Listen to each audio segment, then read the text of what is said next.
Ask My Instructor 3.4.11. As x approaches 0, what is happening to the quotient sine 12x over tangent x? Notice that as x goes to 0, sine 12x is going to 0, and tangent x is going to 0.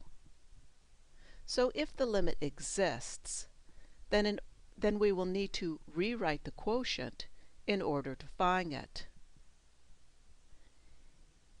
Tangent x is sine x over cosine x, so its reciprocal is cosine x over sine x.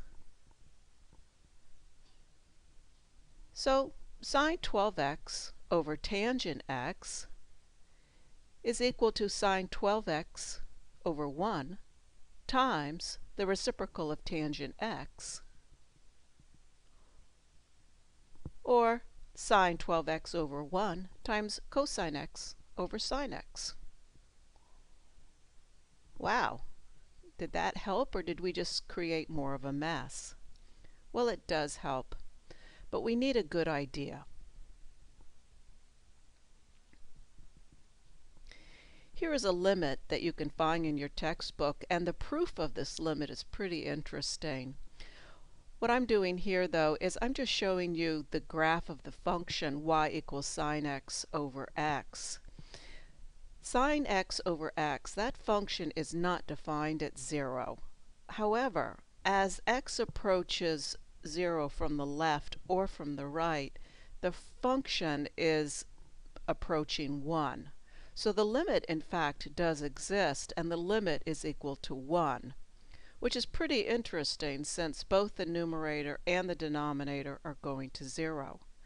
The fact that the limit is equal to 1 tells us that the numerator and the denominator are approaching 0 at the same rate.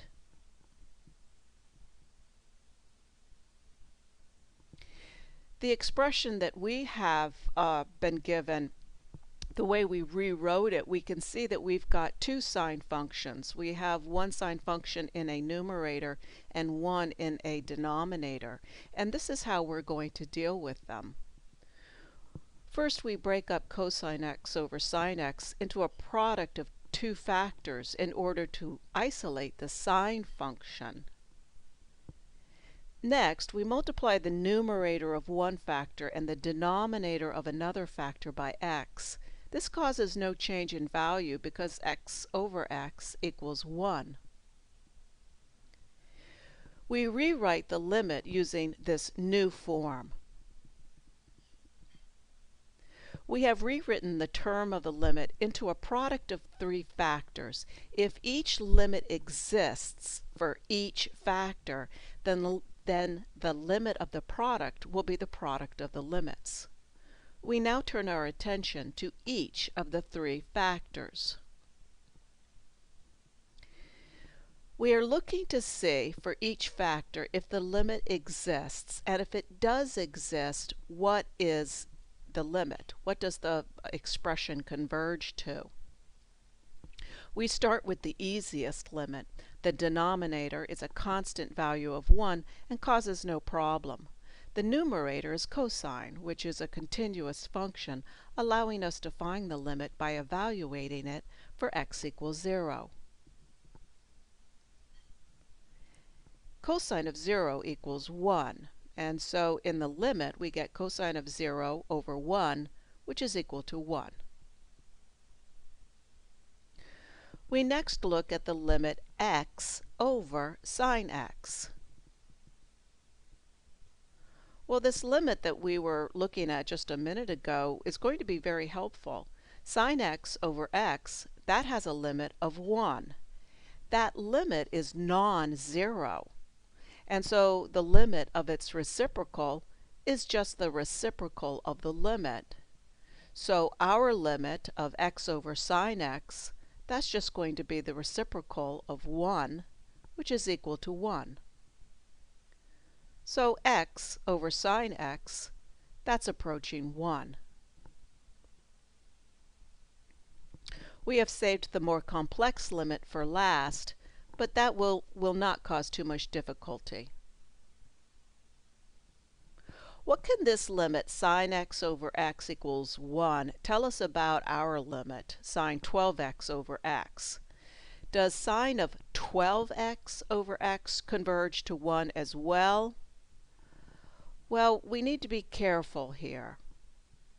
The limit that we find in our textbook of sine x over x, that limit equals 1, that's a very delicate balance. The limit exists and is non-zero because sine x and x go to 0 at the same rate. But in the limit we are interested in, sine not of x, but sine of 12x, we lose that balance. We need the denominator to go to 0 at the same rate as 12x, and therefore at the same rate as sine of 12x. To regain the balance, we multiply the quotient by 12 over 12 and rearrange the coefficients 12. We move one coefficient to outside the limit.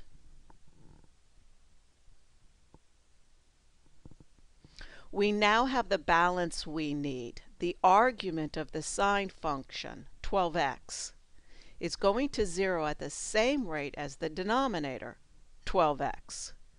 So what we end up having is the numerator, sine of 12x, goes to 0 at the same rate as the denominator, 12x. Also, if x is going to 0, then 12x is going to 0 as well.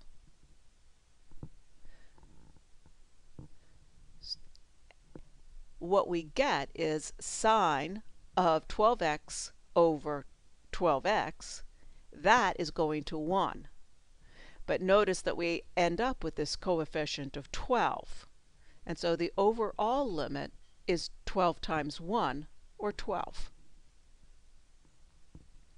Each of the individual factors have a finite limit, so we can now calculate the limit of the product by calculating the product of the limits. And the limit we are looking for is the product of these limits, 12 times 1 times 1, or 12. And so the limit of sine 12x over tangent x, as x approaches 0, that limit is equal to 12. Have a great day. Let me know if you have any questions.